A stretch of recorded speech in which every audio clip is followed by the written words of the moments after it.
اعوذ باللہ من الشیطان الرجیم بسم اللہ الرحمن الرحیم۔ سامعین محترم، آج پھر آپ کی خدمت میں ایک نئے موضوع کے ساتھ حاضری کی سعادت نصیب ہو رہی ہے۔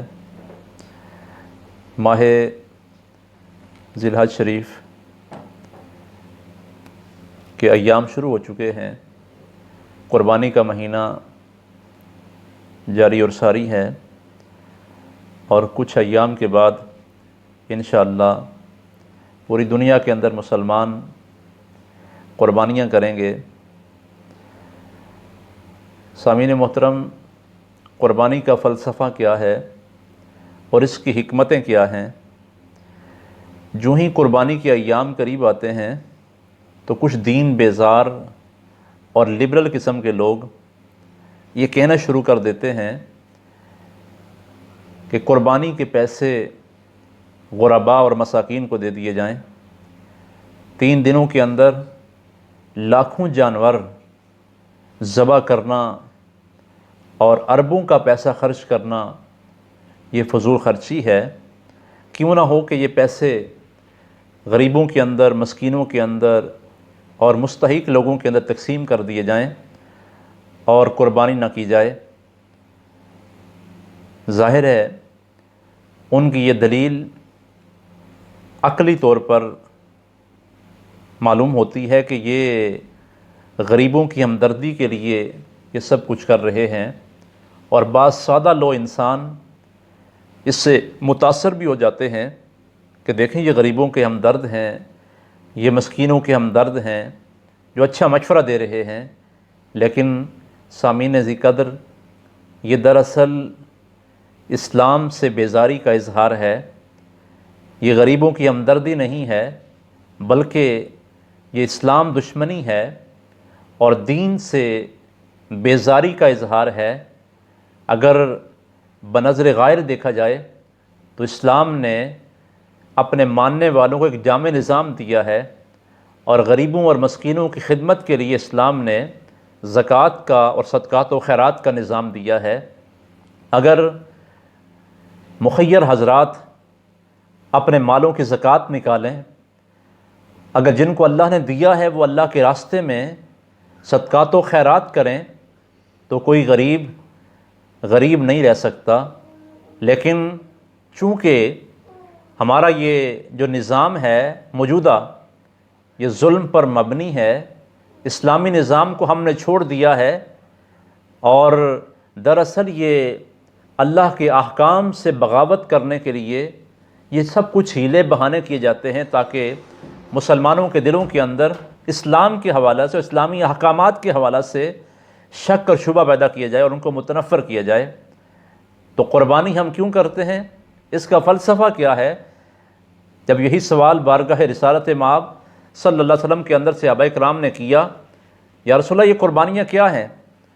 تو میرے اور آپ کے پیارے آقا صلی اللہ علیہ وسلم نے ارشاد فرمایا کہ قربانیاں تمہارے باپ ابراہیم علیہ السلام کی سنت ہیں۔ تو ہم اللہ کے حکم پر عمل کرتے ہوئے سنت ابراہیمی کو ادا کرتے ہیں اور جانوروں کی قربانی کرتے ہیں۔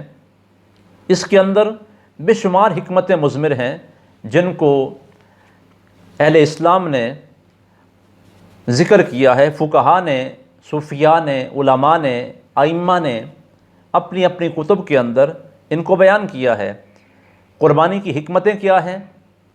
قربانی کی ایک حکمت تو یہ ہے کہ جس طرح اللہ کے حکم سے آج ہم نے جانور کی قربانی پیش کی ہے، وقت آنے پر اپنی جان بھی اللہ کے راستے میں قربان کر دیں۔ سبحان اللہ۔ قربانی کی ایک حکمت یہ ہے کہ اپنی خواہشات قربان کرنے کے لیے ہر دم تیار رہیں، اللہ کی مرضی اور منشا پر اپنی خواہشات کی قربانی پیش کر دیں۔ جس طرح حضرت ابراہیم علیہ السلام نے اپنے پیارے لخت جگر اسماعیل علیہ السلام کو اللہ کے حکم پر عمل کرتے ہوئے قربانی کے لیے پیش کر دیا۔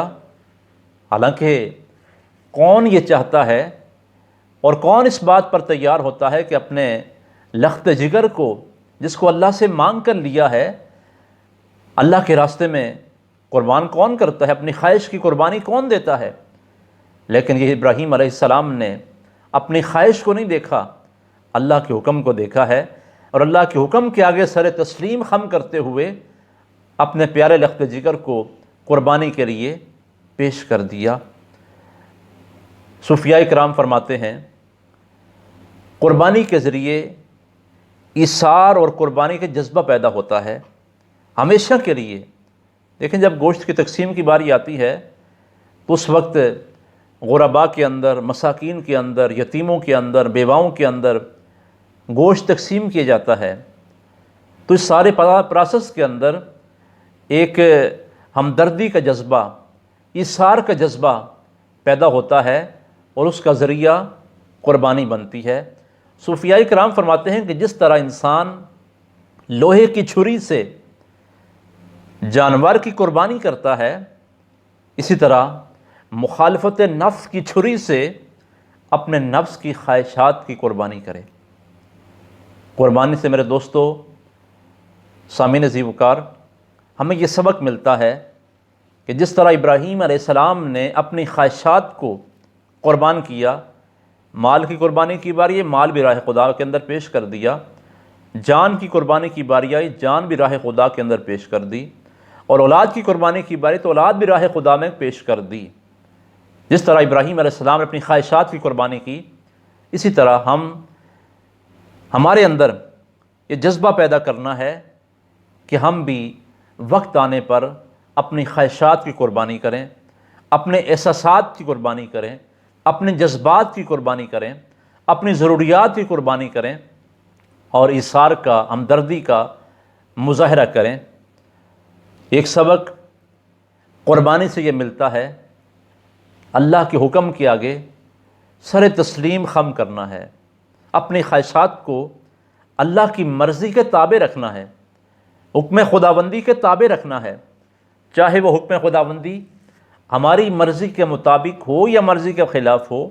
ہم نے اپنی مرضی کو نہیں دیکھنا، ہم نے اللہ کی مرضی اور منشا کو دیکھتے ہوئے اپنی مرضی کو قربان کر کے اللہ کے حکم کے مطابق عمل کرنا ہے۔ تو دیکھیں ہم جانور قربان کیوں کرتے ہیں؟ جس طرح لوگ سوال کرتے ہیں، یہ جانور ہم کوئی اپنی مرضی سے قربان تھوڑا کرتے ہیں، یہ تو اللہ نے حکم دیا ہے کہ تم نے قربانی والے دن جانور کی قربانی ہی کرنی ہے۔ پیسہ دے دینا اللہ کے راستے میں، خیرات کر دینا، قربانی کے پیسے غریبوں میں تقسیم کر دینا، مدارس میں دے دینا، یاد رکھیں اس سے قربانی کا جو ہمارے اوپر وجوب ہے وہ ساقط نہیں ہوگا۔ حدیث پاک میں آتا ہے، حضور نبی کریم علیہ الصلوۃ والسلام کا فرمان مقدس ہے، قربانی کے ایام میں اللہ کے راستے میں جانور قربان کرنے سے پسندیدہ عمل اور کوئی نہیں ہے۔ یعنی جانور کا خون بہانا قربانی والے دن، یہی اللہ کو سب سے پسندیدہ اور محبوب ترین عمل ہے، اور اللہ کریم اس پر بے شمار اجر و ثواب بھی عطا فرماتا ہے۔ اور ایک مسلمان کی شان یہی ہے، تقاضا مسلمانی یہی ہے، اللہ کی ہر حکم کے سامنے اپنی گردن کو جھکا دیے جائے۔ یہی مسلمانی ہے، یہی اسلام کا معنی ہے۔